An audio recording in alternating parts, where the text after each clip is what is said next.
Hello and welcome to a new episode of Ask Drew. This is the show where I try to answer the questions you've put to me on Twitter, Instagram and Facebook. And as we know already, my knowledge is unprecedented and I will always try to answer your questions in a satisfactory and nice manner. So, today we have 5 more questions and I will try to answer them in a way that you find pleasing. Let's get on with it. Ellie Cameron has asked, who's the most famous person you have ever met through your work? That's a good question, Ellie, and I've never been one for paying for autographs or photos and that sort of thing. So I've only ever really met people organically, shall we say, where they've either come to my stall or whatever else I've done. So it kind of limits the amount. I mean, obviously people paid to meet Stan Lee and everything else. That's just not for me. Paying people for an autograph just seems bizarre to me. But, you know, I have no problem with the people that want to do that, but that's up to them. So, I mean, I've met a few people, you know, over my years. Personally, the one that I look back on with the most, I won't say pride, but with the fondest memories, I think, is meeting Terry Pratchett. Now, the only thing I would say about that is that I wish I'd met him earlier. He was already quite ill when I met him and wasn't really able to hold much of a conversation. But I was able to say hello, shake his hand, and get a photo with him. And the Discworld novels, you know, I grew up reading them from kind of my early teens all the way through, and Terry Pratchett was an absolute hero of mine, really. And with Neil Gaiman, Good Omens is one of my favourite books of all time, if not possibly my favourite book. So actually getting to meet the man and obviously knowing that he was ill and then he died, unfortunately, shortly after. So whether he's the most famous person I ever met, I don't know, but certainly is the one that springs to mind. So yeah, thanks for that question. John Watts asks, what did you do before opening Gobsmack Comics? I've done a lot of things in my life, and in fact, when I'm telling people about all of the different jobs I've had, a lot of them don't believe that I could have had that many different jobs. I've always been kind of a scanner. I don't mean the sort of thing that I can go into your mind and make your head explode. That would be useful sometimes, but probably quite illegal. When I say scanner, what I mean is that I've always struggled to find a job that really fulfills me. And it wasn't until I was in my kind of early 40s that kind of realised that this is what I wanted to do, you know, and it took me that long.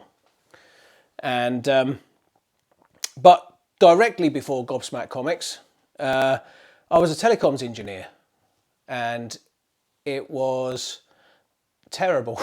And so when the opportunity arose to kick that to the curb and open my own business, I jumped at it.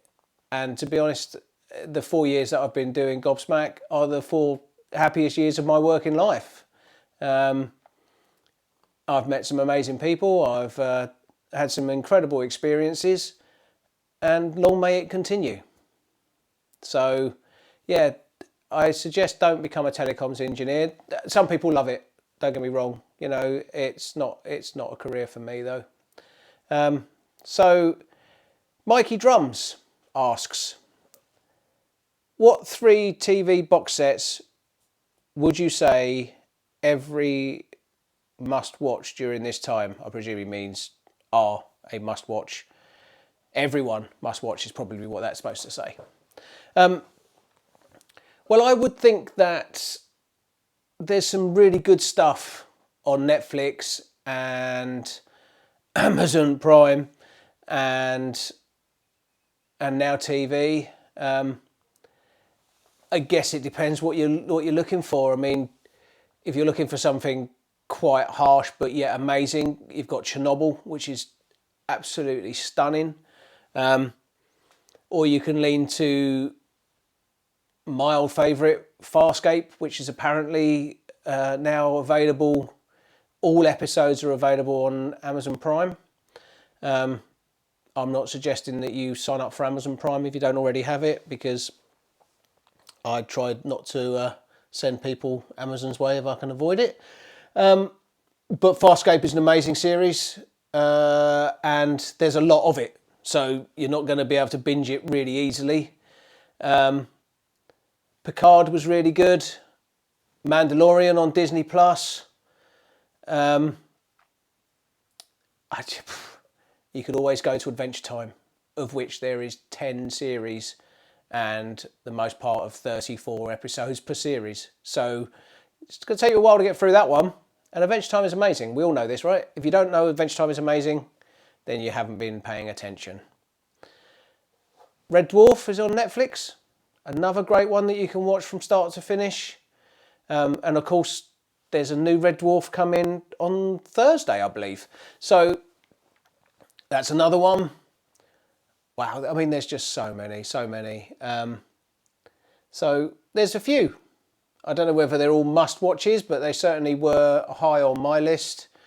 And I would suggest checking those out. Thank you. Nicolai Nordahl. I hope I pronounced that right, Nicolai.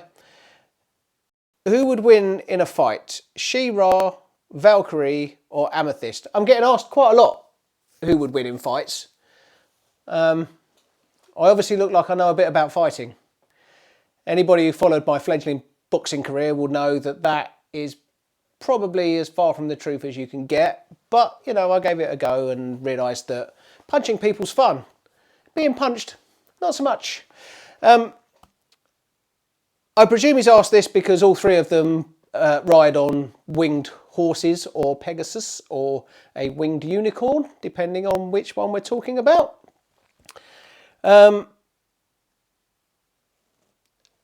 She-Ra, Valkyrie or Amethyst? I mean, I'm going to have to go with She-Ra because she's the princess of power, right? And she's got a magic sword. And she's He-Man's cousin, for goodness sake. So even if she was starting to get a little bit kind of knocked back, she could always call him and he could come in and help her out. So, I mean, Amethyst, she's pretty cool, pretty hard.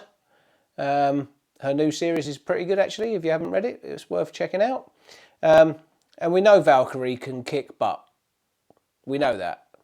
But she can't be that hard because all the other... Well, she can be that hard because, you know, obviously she survived. But all the other Valkyries who were roughly the same power as her, they all died quite easily. So, She-Ra is where I'm going with. Now, Rick Pullinger has asked, apart from One Punch Man, which I guess assumes that I like One Punch Man, what other animes do you like? Well, I don't know whether he's talking films or other TV shows. If we're talking about films, then a lot of my stuff that I like is the old classics, obviously Akira, Ghost in the Shell, Urotsuka Doji, which is Legend of the Overfiend, you know, just in case you didn't know. I like Ninja Scrolls. They're all classics to me, and Cowboy Bebop. Yeah, Fist of the North Star. I like all of them. More modern ones, if we're looking at TV shows, Full Metal Alchemist, I really like. Death Note was amazing. I wasn't overly keen on Tokyo Ghoul though. And the first half of the first series of Sword Art Online was great, but then it kind of repeated itself and then kind of seemed to lose its way, I thought. But yeah, I think animes definitely, if you're looking for some, go back to the originals. And also I like anything Studio Ghibli. So there you go. If you haven't seen any of those original ones, then you need to see them, because in my opinion that's when they were at their absolute peak. Just following that up with Akira is one of the best films of all time, and I don't care whether that's animated or live action. Akira is just a stunning piece of work, and you all need to watch that. So, and finally for this episode, Stuart Fullbrook, who's sent in quite a lot of questions recently, has asked me another fighting one. And he has asked, who would win in a fight between One Punch Man and the unbeatable Squirrel Girl? Oh, Stuart, this is not fair. I've given this a lot of thought since this question came in, and I am stuck. And I know that's not the answer anyone's going to want to hear, but I am stuck, because you have One Punch Man, who can win every fight with one punch and doesn't get hurt. And then you've got unbeatable Squirrel Girl, who is unbeatable.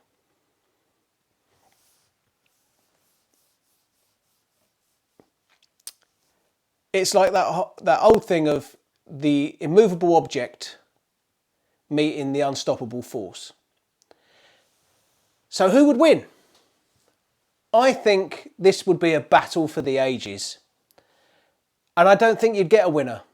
I think they would just fight and fight and fight until everything around them was pretty much destroyed. And they would be left as the only two things left on a barren world. And they would continue to fight. And nobody would ever win. And it would be like a perpetual fight.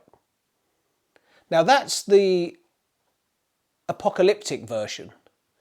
There is the alternative version where they get to about 5 minutes in, realise it's futile, and just go down the pub. I think that's more likely. I think they would just go, this is ridiculous. We're never gonna solve this. Let's just go for a beer.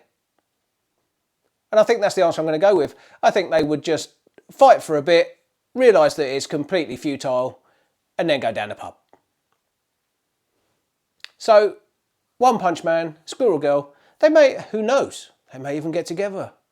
Can you imagine if they had a baby? Oh, the unbeatable One Punch Man. The unbeatable Squirrel One Punch Man. I mean, come on. If that isn't a thing, it needs to be a thing. Yes, definitely. Well, that's another episode of this sorted out. I hope you are now all enlightened and you are basking in my incredible knowledge. For my brain is wonderful. Please continue to send in questions on the meaning of life and everything else, and I will answer them. Thank you very much. I'll see you on the next one.